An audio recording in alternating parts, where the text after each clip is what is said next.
वंदे पुरुषोत्तम।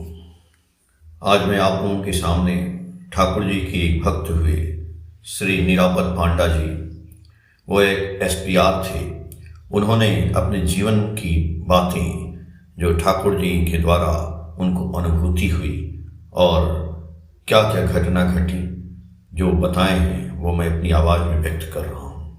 वो बता रहे हैं कि कई साल पहले की बात है, जब उन्हें एसपीआर का पंजा मिला। उस समय वो एक कच्चे ऋतिक थे, मतलब बहुत कुछ ज़्यादा नहीं जानते थे। वो लिख रहे हैं कि मैं आज भी कच्चा ही हूँ। बोले मैं एक अधिवेशन में गया था, एक सभा में, एक उत्सव में। ठाकुर जी की सभा चल रही थी। वहाँ मौजूद सभी भक्त बहुत प्रेरित थे, बहुत ध्यान से सुन रहे थे। अचानक वहाँ एक पढ़ा लिखा लड़का, उसको शायद पता नहीं क्या था, वो ठाकुर जी से कुछ निराश था और वो ठाकुर जी के बारे में कुछ अश्लील टिप्पणी कर रहा था। वो बोलते हैं कि मैंने उसे रोकने के लिए पूरी कोशिश की, लेकिन वह और भी आक्रामक हो गया और उसने और भी अश्लील टिप्पणी करना शुरू कर दी। बोले कि मैं खुद को रोक नहीं पाया और मैंने भी उसी के अंदाज में उसको एक अश्लील टिप्पणी कर दी। वहाँ मौजूद सभी लोगों ने उसे उठकर जाने को कहा तो वह उठकर चला गया। थोड़ी देर बाद सभा समाप्त हो गई। घटना यहीं से शुरू होती है। फिर 2 महीने के बाद वो लिखते हैं कि मैं ऋतिक सम्मेलन में देवघर गया। श्री ठाकुर जी को प्रणाम करने के बाद जैसे ही उठा, ठाकुर बोलते हैं, याचन करने का मतलब अश्लील शब्द बोलना नहीं होता है। ये बात सुनते ही मेरा मन जो है हतोत्साहित हो गया। मैं ठाकुर जी की तरफ मूर्ख की तरह देखने लगा। ठाकुर ने फिर कहा कि तुम क्या उल्टा पुल्टा बोलते हो, न तो कोई नदी का किनारा है, क्या बोलते हो तुम। ऐसा लगा जैसे किसी ने मुझे कोड़े से मारा हो और मेरा जो है अहंकार चकनाचूर हो गया। मैं सोचने लगा कि दयाल को कैसे पता चला कि मैंने उस लड़के को ये बात बोली थी। फिर मुझे जब ज्ञान हुआ तब मैंने सोचा कि ठाकुर जी के बारे में लोग बोलते हैं और मैंने सुना भी है। विष्णु जी ने भी बोला है कि नारद, मैं बैकुंठ में नहीं रहता हूँ, मैं मंदिर में नहीं रहता, मैं किसी योगी के हृदय में नहीं रहता, मैं वहीं रहता हूँ जहाँ मेरे भक्त मेरी चर्चा करते हैं। क्या यह कहावत बिल्कुल सही नहीं है? यह सही है। यदि दयाल उस याचन के दौरान उपस्थित नहीं थे तो उन्हें यह कैसे पता चला? हे दयाल, आपकी जय हो। कई अन्य घटनाओं के बीच और एक घटना बता रहे हैं कि आज भी मेरे मन में झकझोर देती है। कह रहे हैं कि यह घटना जो है भारत देश की स्वतंत्रता के बाद घटी थी। 15 अगस्त सन 1947 को देश स्वतंत्र हुआ, लेकिन स्वतंत्रता से पहले जब कलकत्ता में हिंदू मुस्लिम दंगे हो रहे थे, तो ये उस समय की घटना है। उस समय मैं मिदनापुर के एक गांव में एक ठेकेदार परिवार को दीक्षा देने के लिए गया था। उनके घर पहुंचा, मैंने थोड़ा आराम किया और पानी पिया। फिर श्री ठाकुर जी का याचन और दीक्षा समाप्त होने के बाद दोपहर के लगभग 2 बज रहे थे, तो फिर खाना वगैरह बना, वहाँ पे मैं खाया और शाम का उस समय 4 बज गया। मैं थक गया था, इसलिए थोड़ी देर आराम करने के लिए लेटा और सो गया। तो सोते हुए मैंने सपना देखा कि मेरी माँ मुझे जोर से पुकार रही है। मैं जग गया और तुरंत उसी समय घर जाने के लिए तैयार हो गया। सब लोगों ने मुझे मना किया, लेकिन मुझे अपनी माँ की इतनी याद आने लगी कि मैंने सबकी बात अनसुनी कर दी और मूसलाधार बारिश में ही निकल पड़ा। मैं जिस घर में गया था, उन्होंने हमारे घर जाने के लिए एक रास्ता बताया और मैं उस रास्ते पर चलता गया। मैं एक बड़े टीले पर चढ़ गया तो वहाँ से देखा मुझे एक सीधा रास्ता दिखाई दिया। टीले के नीचे एक गांव था। उस गांव में जैसे ही मैं गया, वहाँ एक डॉक्टर की दुकान मिली। वह डॉक्टर अकेले बैठे थे। उन्होंने एक बत्ती जला रखी थी। शाम हो गया था, मुझे बहुत प्यास लगी थी, इसलिए मैं डॉक्टर के पास गया और उनसे थोड़ा पानी मांगा। डॉक्टर ने मुझे पानी दिया और मेरा परिचय पूछा। फिर उन्होंने मुझसे उस इलाके में जाने का कारण पूछा। मैंने उन्हें सब कुछ बता दिया। उन्होंने मुझे बार बार शाम के अंधेरे में जाने से मना किया। बोले कि रास्ते में हमला हो सकता है और वहाँ पे 2 मुस्लिम बस्तियों से होकर आपको गुजरना पड़ेगा। उन्होंने बार बार मुझे याद दिलाया कि वे दोनों बस्तियाँ ठीक नहीं हैं, लेकिन मैंने उनकी सारी चेतावनियों को अनसुना कर वहाँ से निकल गया। गांव के सज्जन के भौगोलिक निर्देशों के अनुसार मैंने 2 हाना कपड़े पहने, यानी मुसलमान लोगों के जो गमछा कपड़ा होता है वो ले लिया और उसको पहन लिया। लेकिन पहली बस्ती में मुझे रुकना पड़ा, क्योंकि वहीं पे 4-5 मुस्लिम युवकों ने मुझे घेर लिया और मेरे चेहरे के सामने वो लालटेन लेकर देखने लगे और बोलने लगे, यह एक हिंदू है। मैं बहुत डर गया, लेकिन मैं नहीं चाहता था कि ये बात किसी को पता चले। मैंने पूरी कोशिश की और उनसे बोला, नहीं नहीं, मैं हिंदू नहीं हूँ। उन्होंने कहा कि नहीं, मुझे पता चल जाएगा। उनसे बहस हो रही थी। उसी समय एक बुजुर्ग मुस्लिम हाथ में लालटेन लिए मेरे पास आए और बोले, क्या हुआ? उन्होंने कहा कि नहीं नहीं, बस ऐसे ही बात हो रही है।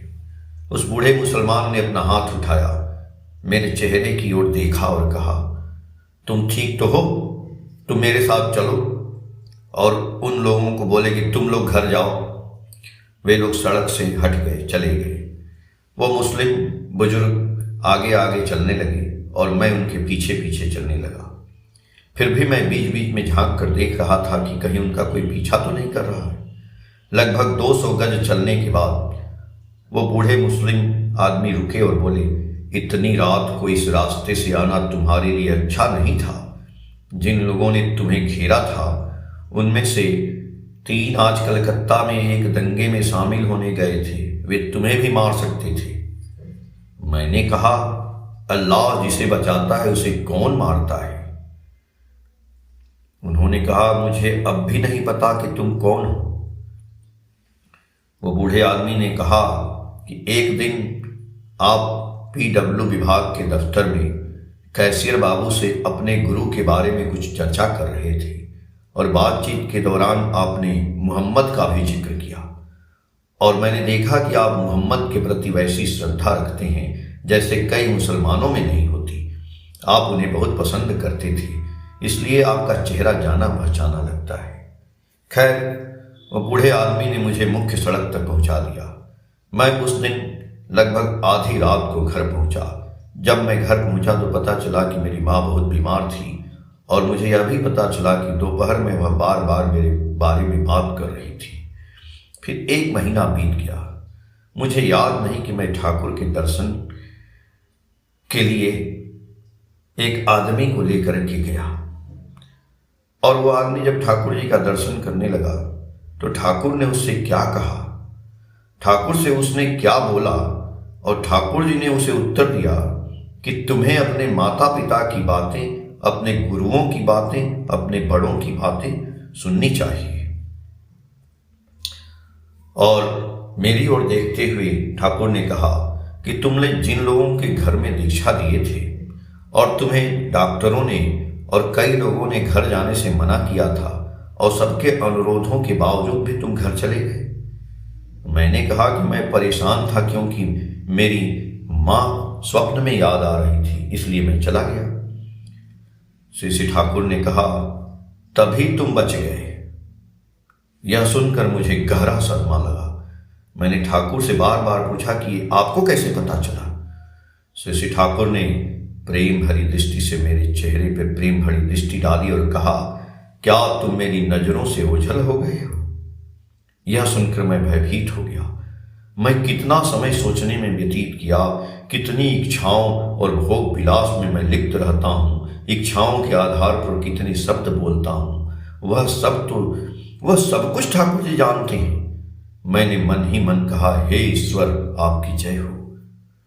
मैं दुर्गा पूजा के दौरान दयाल के जन्मोत्सव की पार्टी में गया। जन्मोत्सव में गया एक दिन दयाल ने कहा, मैं दुर्गा पूजा के दौरान ठाकुर जी के उत्सव में देवघर गया। एक दिन ठाकुर ने कहा, क्या तुम मुझे बांस का ताजा बंसलोचन ला सकते हो? मैंने हाँ कह दिया। मैंने प्रणाम किया और घर लौट आया। 2 महीने से अधिक का समय हो गया। मैं साइकिल से सभी स्थानों पर गया जहां वो बांस का बंसलोचन मिल सकता है। मैं कई लोगों से पूछता रहा और मैंने अपने प्रभु की इच्छा के बारे में भी बताया कि हमें जो है हमारे प्रभु ने, हमारे मालिक ने वो बांसलोचन लाने को बोला है और कहाँ मिलेगा। और वो खोजते खोजते कई जगह से मैं इकट्ठा करते करते हमको 2 महीना से अधिक का समय लग गया। मैं फिर दिसंबर में ऋत्विक सम्मेलन में गया। मैं ट्रेन में यह सोच कर गया कि ठाकुर देख कर इसे कितना प्रसन्न होंगे। जब मैं ठाकुर जी को यह वस्तु भेंट करूंगा तो कितना मजा आएगा।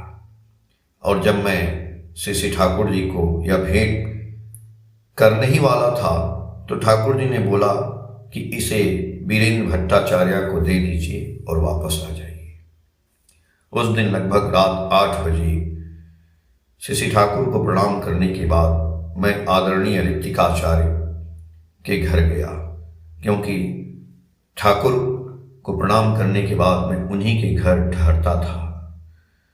मुझे बहुत बुरा लग रहा था, मुझे अच्छा नहीं लग रहा था कि मैंने क्या गलती की, क्या गड़बड़ हो गया, क्या आने में देर हो गई। मैं तो बंसलोचन ला करके ठाकुर जी को दिया और ठाकुर जी ने उसके बारे में कुछ बोला ही नहीं। यानी लग रहा है हमसे कुछ गड़बड़ी हो गई। श्री ठाकुर उस समय तासू में बैठे हुए थे, जो अब एक लकड़ी का कारखाना है। मैं गया, मैंने पर्दा उठाया और अंदर प्रवेश किया। ठाकुर ने मुझे पास बुलाया और अत्यंत स्नेहपूर्वक स्वर में मुझसे बोला कि क्या तुम्हारे पास 40 राजभोग लाने के लिए पैसे हैं? मैंने कहा हाँ। ठाकुर ने कहा कि 40 राजभोग अभी लेकर के आओ। मैंने कहा ठीक है। मैं ठाकुर का आदेश मिलते ही दौड़ करके बाजार में गया। उस समय देवघर बाजार में द्वारिका घोष की दुकान थी। जब मैं दुकान के सामने पहुंचा तो दुकान बंद हो रहा था, आखिरी दरवाजा लगने की तैयारी हो रही थी। जब मैंने उनसे पूछा कि मुझे राजभोग चाहिए तो उन्होंने कहा कि कितना चाहिए? मैंने कहा कि मुझे 40 राजभोग चाहिए। यह सुनकर वो दुकानदार थोड़ा मुस्कुराने लगे। जब मैंने पूछा कि आप मुस्कुरा क्यों रहे हैं तो उन्होंने बोला मैंने 40 ही बना कर रखे हैं, और उन्होंने वो 40 राजभोग हमको दे दिए। मैं वो 40 राजभोग लेकर श्री ठाकुर के पास आया। मैं श्री बड़ माँ के पास गया। वे रमन साहा की माँ को भोजन करा रही थी। भोजन की मात्रा उनकी देखकर मुझे बार बार चक्कर आने लगा। श्री ठाकुर ने मुझे वहाँ बैठने को कहा। मैं बैठ गया और आंखें फाड़कर उन्हें खाते हुए देखने लगा। मुझे बड़ी मुश्किल से लगा कि उल्टी हो जाएगा। उन्होंने 1 किलो से अधिक चावल, राजसिक पुलाव, 6-7 प्रकार के व्यंजन और सबसे बढ़कर लगभग 2 किलो का खीर, फिर उन्होंने मेरी लाई हुई मिठाई स्वीकार की और एक के बाद एक खाने लगी। 32 राजभोग आसानी से खा गए। तब उन्होंने कहा कि अब बस करो, अब नहीं खाएंगे। श्री ठाकुर ने बहुत ही विनम्रता से कहा नहीं नहीं, और खाओ और खाओ। वो 4 और खा गई। इसके बाद थोड़ा रुक गई। श्री ठाकुर ने फिर धमकी भर में कहा अरे, इसने इतनी मुश्किल से ठंड में इसे लाया है और तुम मना कर रही हो। ये पूरा खाओ तुम। दयाल की फटकार के बाद उसने थोड़ा सा अपना हाथ इधर उधर उठाया, हिलाया, और फिर वो थोड़ा सा व्यायाम की टाइप से किया और वो सारी जो है फिर उसको वो चारों खा गई। खाने के बाद अब दयाल ने कहा हमसे कि इनको उठाओ और द्वार की दूसरी ओर बाहर ले जाकर के इनको छोड़ाओ। मैंने सब कुछ को दरकिनार करते हुए मैंने संकल्प लिया और उनको उठाने लगा। जब मैं उठाने लगा तो मेरी सांस थम गई। उनके शरीर से इतनी दुर्गंध निकल रही थी कि मैं यह संकोच करने लगा। मैं यह बता नहीं सकता हूँ कि वो इतना असहनीय था।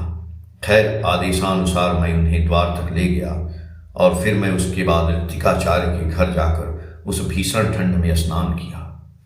अगली सुबह आदरणीय ऋत्विकाचार्य चुनीदा और मैं ठाकुर के घर गए। मैंने श्रद्धापूर्वक ठाकुर को प्रणाम किया। जब ऋत्विकाचार्य ने पिछली शाम उन्हें राजभोग खिलाने का कारण पूछा तो दयाल ने कहा कि उनके राहु की स्थिति बहुत दयनीय लग रही थी, इसलिए मैंने उनसे कुछ वंशलोचन लाने को कहा ताकि वे हमेशा 1-2 महीने तक मेरे विचारों में ही लीन रहें।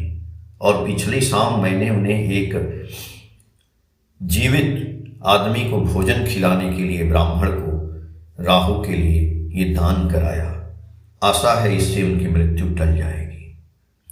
भौतिकी में स्वर्ण पदक विजेता ऋत्विकाचार्य श्री केष्टोदा घर आए और मेरी कुंडली का वर्ग देखकर अपने ज्ञानी ज्योतिषी श्री काशीश्वरदा को दिखाया। 3/4 मिनट तक उस कुंडली की गणना को देखने के बाद उन्होंने कहा कि क्या तुम मुझे किसी मृत व्यक्ति की कुंडली दिखाकर मेरी परीक्षा ले रहे हो? केष्टोदा ने कहा कि एक मरा हुआ आदमी? नहीं। काशीश्वरदा ने कहा कि जिस तरह से यह राहु के प्रभाव में था, ज्योतिष के अनुसार वह जीवित नहीं रह सकता था। और मैं वहीं खड़ा सुन रहा था। पूरी दुनिया मेरी आंखों के सामने कांप उठी। हम दोनों चले गए। रास्ते में आचार्य देव ने कहा, दादा, आप मृत्यु के एक पड़ाव को पार कर चुके हैं। जब मैं जीवित था तो मैंने मृत्यु के बिंदु को पार कर लिया, लेकिन मैं मृत्यु को पार कर नहीं सका। और ऐसा करने के लिए मुझे उस स्मृति की अतीत में होना आवश्यक था, अन्यथा मैं केवल एक मूर्ख था।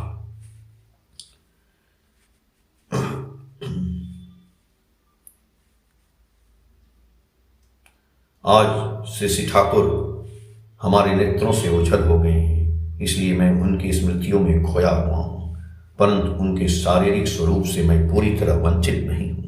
आज भी परम पूज्यपाद बड़दा के समक्ष उपस्थित होने पर मुझे एक विशेष अनुभूति होती है। पूज्यपाद बड़दा के वचन, उनके शारीरिक स्वरूप का प्रकटीकरण, श्री ठाकुर के दिव्य हाव भाव मन में आ उठते हैं। यह परम लाभ है। मुझे नहीं पता कि परम पूज्यपाद बड़दा साधना के किस लोक में पहुंच गए हैं।